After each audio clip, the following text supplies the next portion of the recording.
सभी को मेरा नमस्कार यानी कि प्रेम भरा नमस्कार। आज मैं फिर उपस्थित हूँ आपके सामने अपने चैनल के माध्यम से आज की हिंदी की नवीं कक्षा की वर्कशीट को लेकर। हमें पढ़नी है आज कविता। कविता का नाम है कैदी और कोकिला, जिसको लिखा है माखनलाल चतुर्वेदी जी ने।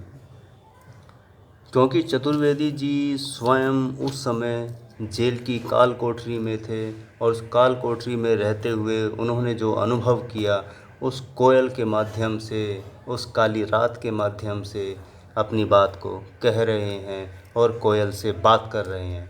तो आइए हम थोड़ा सा संक्षिप्त परिचय प्राप्त कर लेते हैं जो हमने पिछली कविता में पढ़ा था। तो हम शुरू करते हैं।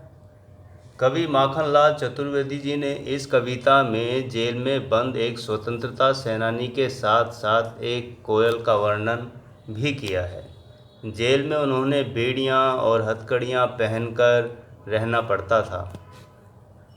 वहाँ उन्हें ना तो चैन से जीने दिया जाता था और ना ही चैन से मरने दिया जाता था। ऐसे में कवि चाहते हैं कि वह कोयल समस्त देशवासियों का मुक्ति का गीत सुनाए।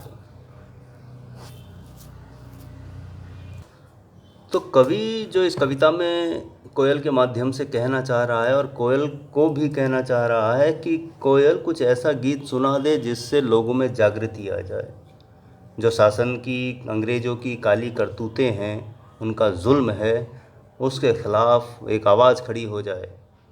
तो हे कोयल, इस आधी रात में तेरे आने का जो मकसद है वो मैं समझ रहा हूँ, कोशिश कर रहा हूँ। तो आज की हमारी हिंदी की वर्कशीट में कैदी और कोकिला, जिसके कवि हैं माखनलाल चतुर्वेदी जी, और आज तारीख है 23 सितंबर 2020। तो आइए हम शुरू करते हैं कविता को, फिर समझेंगे उसके अर्थ को। तो आइए हम शुरू करते हैं।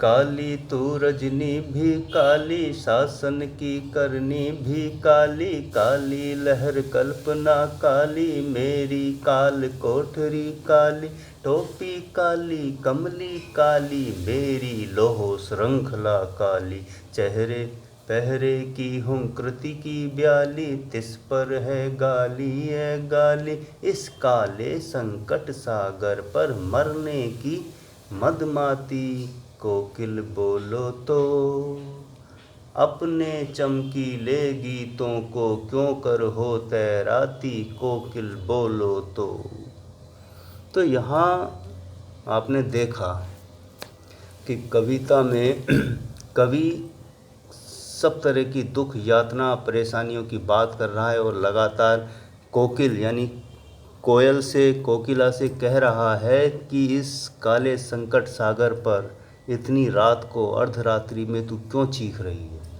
क्या कहना चाहती है, ऐसा कौन सा गीत सुनाना चाहती है जो हमारी आज़ादी में सहायक हो, हमारी आज़ादी में सहायता करे। तो आइए कविता का अर्थ हम जान लेते हैं, व्याख्या जानेंगे कैदी और कोकिला की। कवि कैदी के माध्यम से कह रहा है कि कोयल तू खुद काली है, ये रात भी काली है और ठीक इसी तरह अंग्रेजी सरकार द्वारा की जाने वाली सारी करतूतें भी काली हैं और जेल की काली चार दीवारी में चलने वाली हवा भी काली है। जैसे जो टोपी पहनी हुई है वह भी काली है और जो कंबल मैं ओढ़ता हूँ वह भी काला है। मैंने जो लोहे की जंजीरें पहन रखी हैं वह भी काली है और इसी वजह से हमारे अंदर आने वाली सारी कल्पनाएं काली हो गई हैं।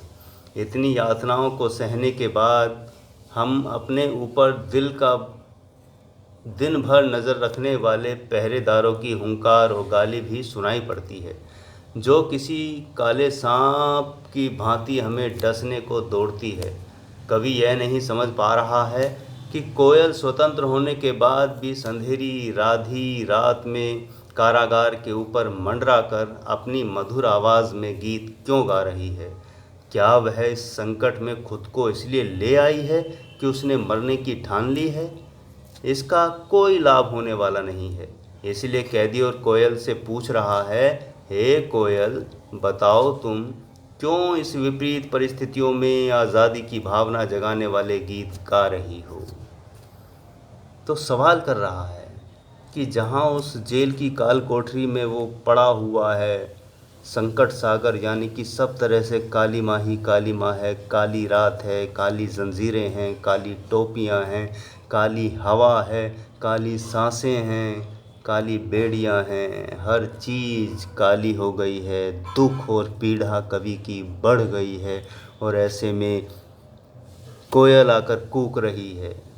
इतने सारे पक्षियों के बीच केवल कोयल से ही कवि बात कर रहा है, क्योंकि एकमात्र कोयल है जो अर्धरात्रि में गाती है और अक्सर शायद सभी पक्षी चहचहाना पसंद इतनी रात्रि में नहीं करते होंगे।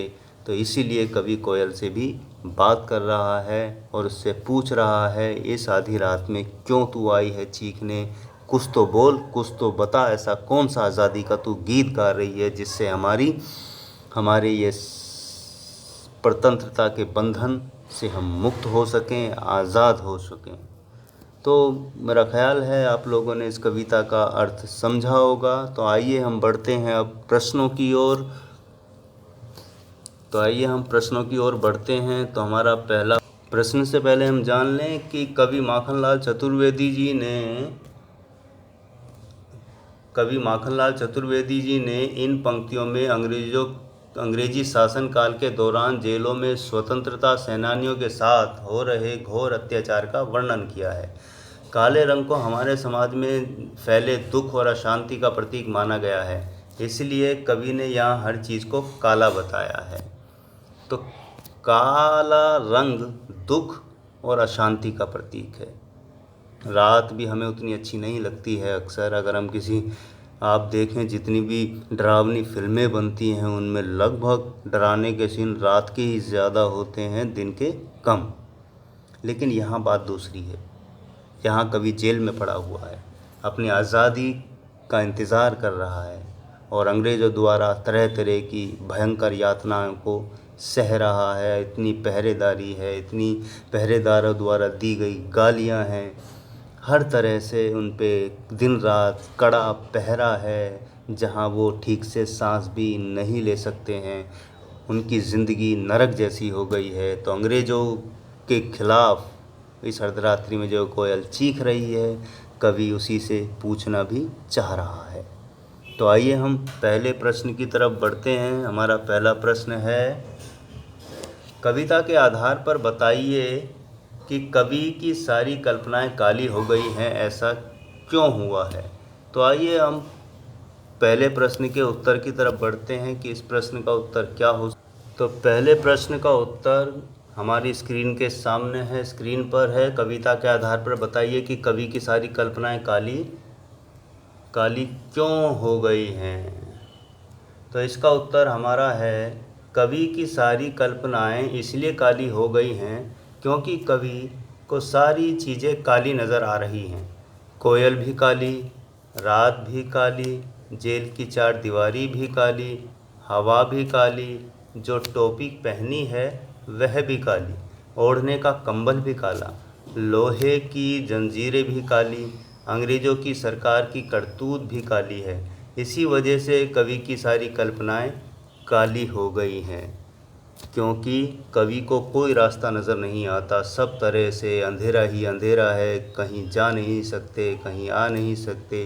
पैरों में जंजीरें हैं, हाथों में बेड़ियां हैं, पहरेदारों की गालियां हैं, हवा भी ऐसी है वो भी काली है, सांस लेना मुश्किल है, टोपी भी काली है, जंजीरें भी काली हैं, कोयल भी काली है। तो इसीलिए इस निराशा में कवि की सारी कल्पनाएं काली महसूस हो रही हैं, काली हो गई हैं। तो उम्मीद है आपको पहला प्रश्न का उत्तर समझ आ गया होगा। आइए हम बढ़ते हैं दूसरे प्रश्न की तरफ।